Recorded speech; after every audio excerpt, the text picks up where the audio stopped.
नमस्कार. मी संदर्भ ग्रंथपाल प्रसाद भडसावळे सादर करत आहे सामान्यातील असामान्य ही बोधकथा. बिहारमधील गया जिल्ह्यातील गेहलोर पहाडातील एका छोट्याशा गावातील दशरथ मांझी या गरीब मजूर कामगाराची ही प्रेरणादायी कहाणी.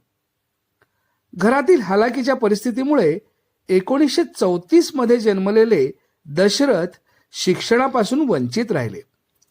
मोलमजुरी करीत ते आपल्या कुटुंबाचा चरितार्थ चालवत. मांझी एके ठिकाणी मजुरी करीत असताना त्यांच्यासाठी जेवण घेऊन येणारी त्यांची पत्नी फाल्गुनी देवी एका पहाडावरून पाय घसरून पडली आणि गंभीर जखमी झाली.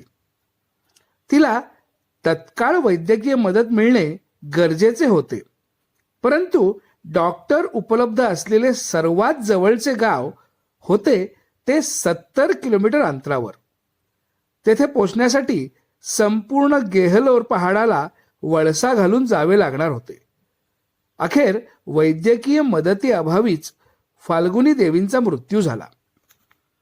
गावकऱ्यांना अशा समस्येला पुन्हा तोंड द्यावे लागू नये म्हणून याच पहाडातून गया शहरातील अटारी व वांझिरगंज या जवळच्या गावांपर्यंत पोहोचण्यासाठीचा रस्ता खोदण्याचा निर्णय मांझी यांनी घेतला.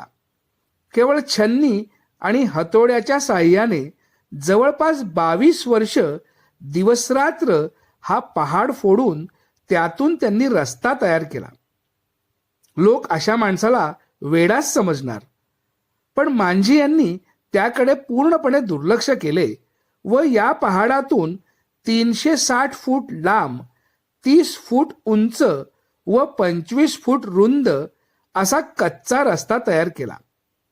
या सातत्यपूर्ण प्रयत्नांमुळे पहाड ओलांडण्याचे 55 किलोमीटर लांबीचे अंतर केवळ 15 किलोमीटरचे झाले. हा रस्ता 1988 मध्ये पूर्ण झाल्यावर त्यांना मोठी लोकप्रियता मिळाली. माउंटन मॅन अशी उपाधी देऊन आंतरराष्ट्रीय पातळीवर गौरवण्यातही आले. पत्नीच्या स्मरणार्थ कठीण पहाड फोडून सर्वांसाठी रस्ता खोदण्याची मांझी यांची ही कृती लोककल्याणकारी आणि प्रेरणादायी अशीच आहे. धन्यवाद.